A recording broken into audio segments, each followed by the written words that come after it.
Pakinggan po natin ang salita po ng Diyos sa bawat buhay po ng bawat isa po sa atin.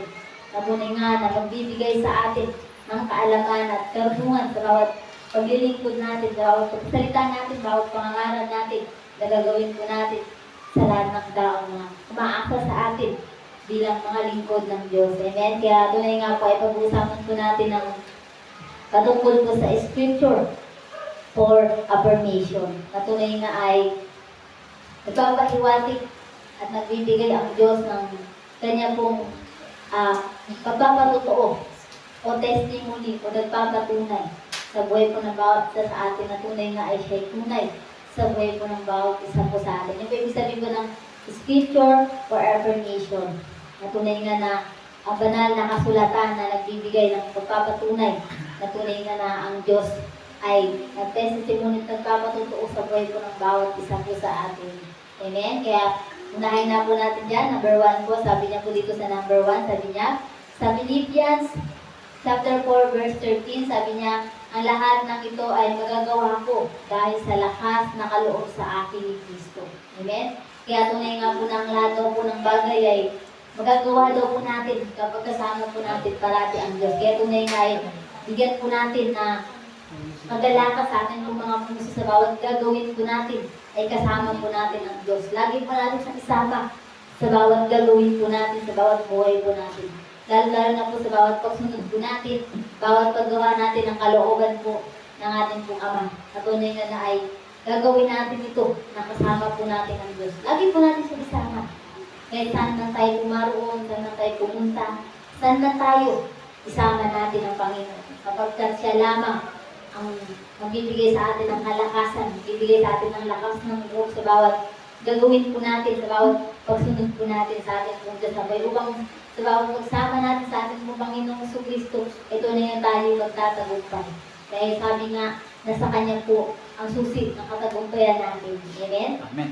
Kaya tunay nga ay parati po natin isama sa atin pong mga buhay. Kaya sabi niya po dito sa number 2, sabi niya, sa Joshua, chapter 1, verse 9, sabi niya, tandaan mo ang bilin ko. Magpakatatag ka at takasan mo ang iyong loob. Huwag kang matatakot o mawawala ng pag-asa, sapagkat akong si Yahweh na iyong Diyos ay kasama mo saan ka man magpunta. Amen? Kaya napakaliwanag po na sinasabi po ng Diyos dito na magpakatatag daw po tayo at lakasan ang ating mga loob dahil tunay nga na hindi natin kailangan magkaroon ng takot o mawala ng pag-asa sapagkat kasama natin ang ating pong Panginoon sa bawat kaganapan, sa bawat kalagayan ng ating pong mga pamumuhay. Kaya dapat ay isama po natin sa parati na tunay nga na magbibigay po sa atin, na tunay nga na pag dumating po tayo sa punto na magkakaroon po tayo ng kahinaan, panghina ng loob, dumadanas ng anumang pagsubok o anumang situation, ay tunay nga ay isama natin siya. Pang sa gayon ay kapag kasama natin, sigurado po yung katagumpay na tinutukoy niya po dito na kahit saan daw po tayo magpunta, ay kasama po natin ang Panginoon. Hindi ba't napakagandang mensahe ng salita po ngayon na binitawan mo ng Diyos sa atin na kanya pong sinabi na kapag kahit saan daw po tayo pumunta, ay kasama natin siya. Kaya dapat isama natin siya kahit saan man tayo pumunta. Pang sa gayon ay makita natin yung kagalakan, yung kamay ng Diyos na parati natin hawak. Alam niyo po kapag kami dito sa church, kapag dumaranas po kami ng pagsubok, dumaranas po kami ng situation, anumang kalagayan, parati ko pong sinasabi sa Diyos, Ama, hawakan mo ang aming mga kamay. Pang sa gayon ay hindi kami madapa, hindi kami matisod, dahil alam namin, ikaw yung kasama namin. Dahil hindi may iwasan na dumadanas ka ng pagsubok, dumadanas ka ng anumang situation dahil sa kalagayan na pinaparanas kayo na pagsubok. At sa awa ng Diyos, dahil sa ganun pong kalagayan ay nagtatagumpay po na tayo dahil parati nga po natin siyang sinasama sa bawat buhay po natin. Amen? Amen. Kaya sabi niya po dito sa number 3, sa Isaiah chapter 4 verse 10, sabi niya, ako ay isa sa iyo, huwag kang matakot, ako ang iyong Diyos, hindi ka dapat magamba. Papalakasin kita at tutulungan, iingatan at iniligtas. Amen? Palakpakan po natin ang salita po ngayon. Ngayon nga na napakagandang mensahe na tunay nga po na siya daw po ay sa atin sa anumang kalagayan.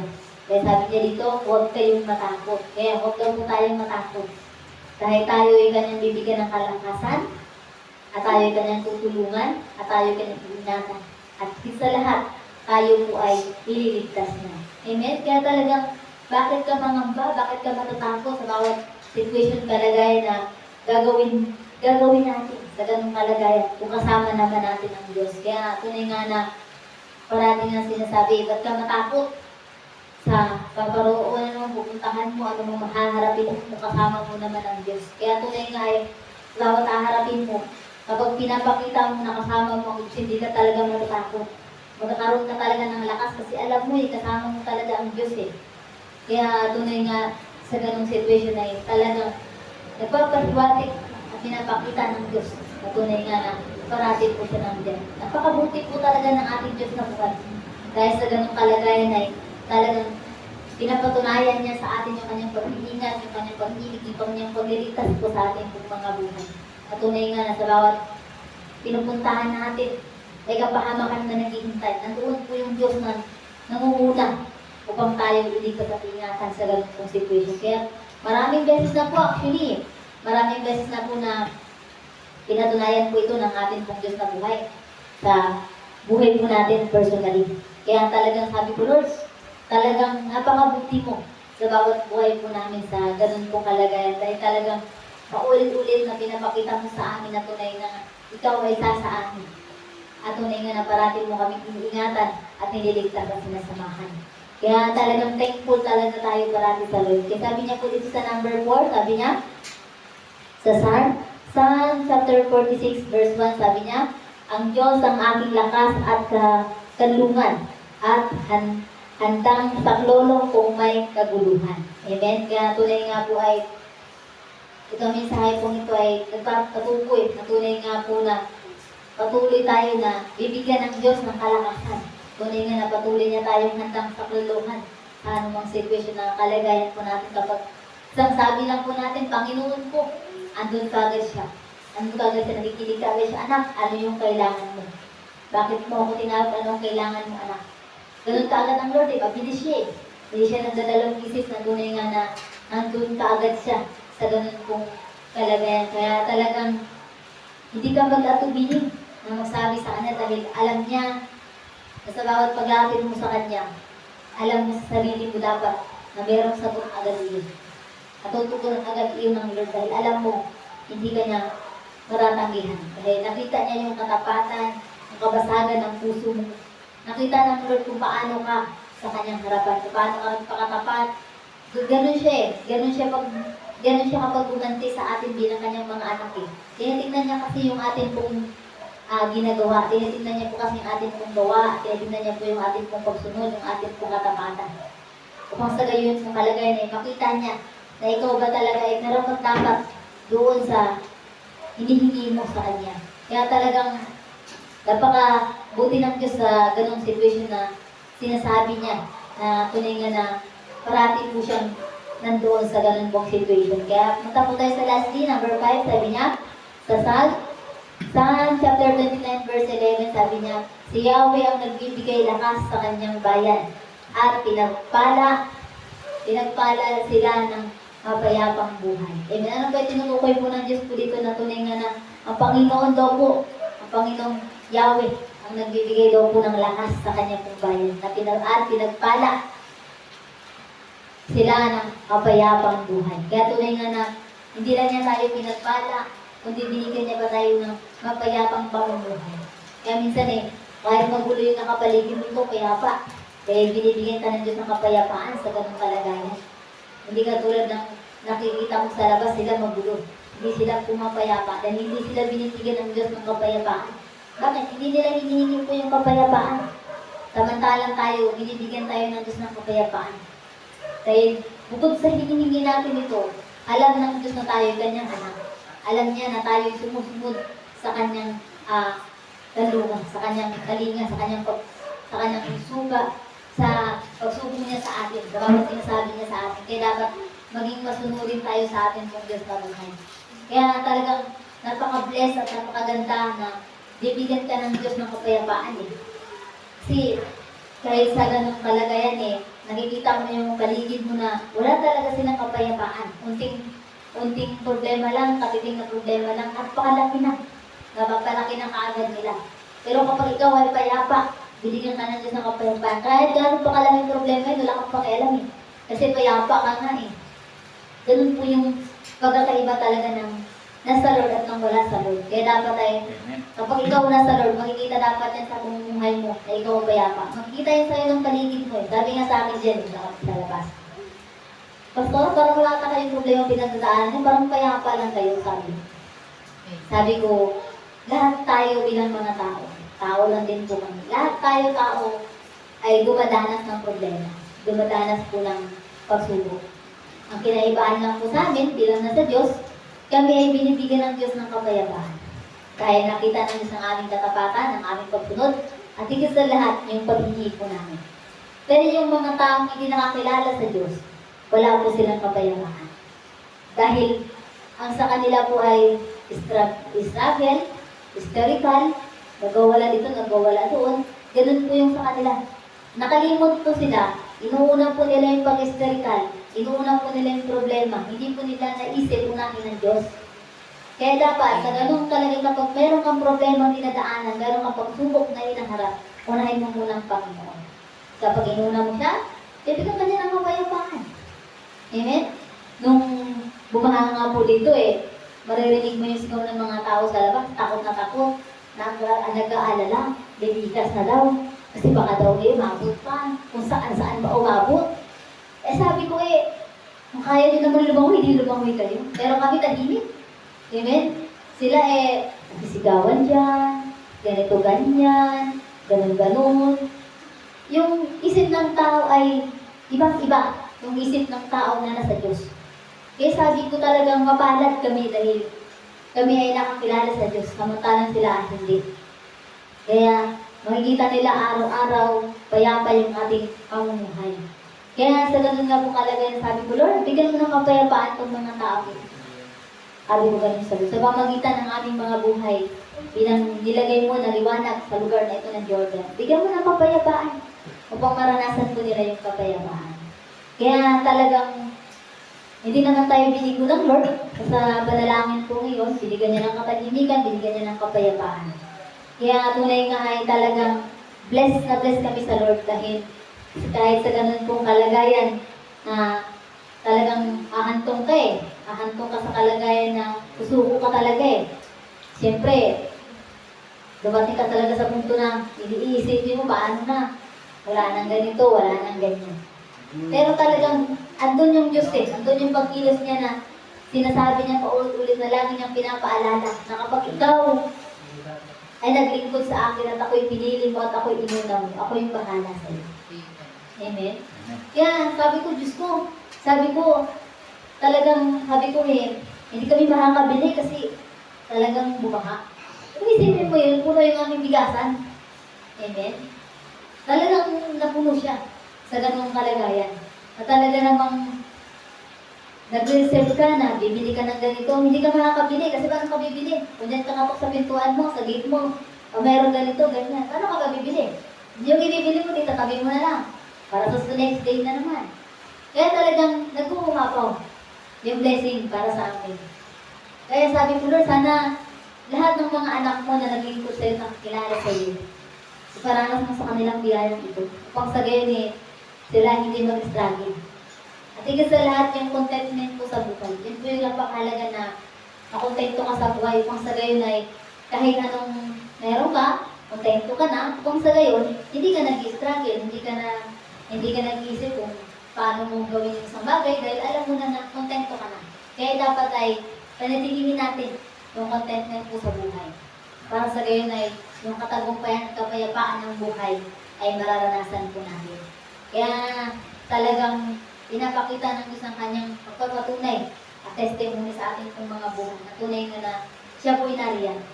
Kaya makikita natin ang mga testimony ito, itong tinutukoy na ito ng Diyos sa salita niya pong ito. Itong mula umpisa hanggang sa number 5 na sinulat niya po ito. Actually, kung nakikita niyo na po ito, mabuti. Pero yung hindi pa po nakakita nito, talagang hindi pa po nabubuksan po yung pangunawa. Dahil ito po lahat na ito, nakasulat na ito, ay nangyari na po ito. Sa atin po mga boy, maging personally, spiritually, at higit sa lahat sa ating pong mga family, ating pong mga kababayan. Paulit-ulit na nagpapakita ang Diyos ng testimony na parati natin pinapanalangin na mag-testimony siya, magpatotoo siya, tumindig siya, tumayo sa kalagitnaan natin. Ginawa ng Diyos yun. Kaso ang nangyari kasi sa tao ay naging sa ganun po kalagayan. Kaya dapat ay tayo na inilagay ng Diyos sa lugar na ito, sa anong lugar na kinalalagyan po natin, magsilbi po tayong ilaw.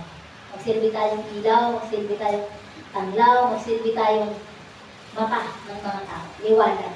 Dahil inilagay tayo doon ng tao, upang ay ng Diyos, upang tayo ay maging liwanag. Upang sa gayon ay makita ng tao na tayo buwara. Makita ng tao na tayo ay karapat-dapat doon sa sinasabi natin.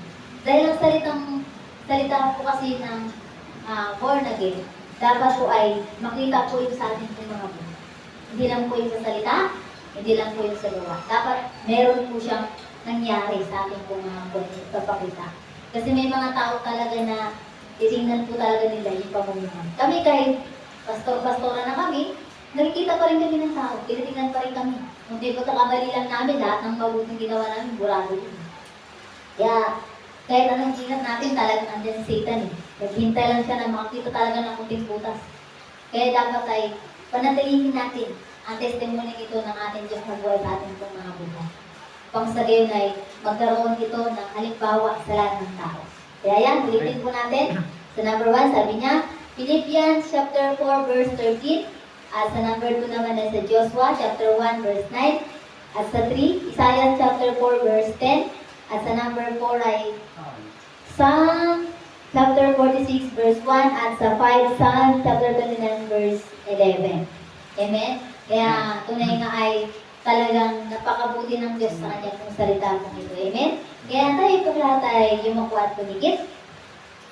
Lord God, salamat po Ama sa salita mong ito na amin pong binulay-bulay at amin pong nabulay-bulay, Father God, na ilagay sa amin pong mga puso at isipan naman. Kaya tunay nga po, Father God, sa gabi pong ito, tunay nga po ay salamat sa napakabuti mong salita ito. Napatuloy na pinapatunayan mo sa amin na hindi lang sa salita na ito na sigulat, kundi ito'y ginawa mo, Father God, sa amin pong mga po. Salamat po. At patuloy mo pa itong gawin, Father God. Hindi lang po sa amin, kundi sa lahat ng tao na nakakilala sa iyo, Father God. Sa lahat ng mga anak mo na nakakilala, sumunod sa kalooban mo, sumunod sa iyo, Panginoon. Tunay nga po na salamat po sa buhay po ng bawat isa. Tunay nga po na pagkaisahin mo ang buhay po ng bawat isa, bawat puso, bawat kaluluwa namin, Father God, sa iyong harapan. Na tunay nga ay magsilbi kami na kabanalan at magsilbi kami ilaw sa aming pong ginalalagyan, Father God. Sa pangunguna po namin ito, tatawagan po sa lahat ng officers na patuloy mong itinindig itinayo, Panginoon. Salamat po. Patuloy nga po ang signs, wonders, and miracle ay patuloy mong ibaba, Father God, sa buhay ng bawat isa sa aming, Father God, na narito.